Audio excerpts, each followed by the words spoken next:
ఉపాధ్యాయుల దినోత్సవ వేడుకలతో కోలాహలంగా మారిన విక్రమసింహపురి విశ్వవిద్యాలయం. విక్రమసింహపురి విశ్వవిద్యాలయ ప్రాంగణంలో మంగళవారం ఉదయం నుండి ఉపాధ్యాయుల దినోత్సవాన్ని పురస్కరించుకొని అధ్యాపకుల కోసం ప్రత్యేక క్రీడా పోటీలు నిర్వహించారు. Shot put, musical ball, short run, disc throw, throwball, chess, cricket, tug of war వంటి క్రీడల్లో అధ్యాపకులు ఉత్సాహంగా పాల్గొని తమ ప్రతిభను ప్రదర్శించారు. ఈ సందర్భంగా విశ్వవిద్యాలయ రిజిస్ట్రార్ డాక్టర్ కె. సునీత మాట్లాడుతూ, ఉపాధ్యాయులు కేవలం పాఠ్యాంశాల బోధకులే కాదు, విద్యార్థుల భవిష్యత్ నిర్మాణ శిల్పులు. ఈ తరహా క్రీడా కార్యక్రమాలు ఉపాధ్యాయుల మధ్య అనుబంధాన్ని పెంపొందించడమే కాకుండా శారీరక ఆరోగ్యాన్ని కాపాడ్డంలోనూ, మానసిక ఉల్లాసాన్ని అందించడంలోనూ ముఖ్య పాత్ర పోషిస్తాయి.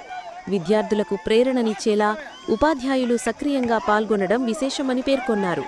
ఈ కార్యక్రమంలో విశ్వవిద్యాలయ కళాశాల ప్రిన్సిపల్ ఆచార్య సిహెచ్ విజయ, విశ్వవిద్యాలయ అధ్యాపకులు, విశ్వవిద్యాలయ అధికారులు పాల్గొని ఉపాధ్యాయుల కృషిని ప్రశంసించారు.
Ahora se claro.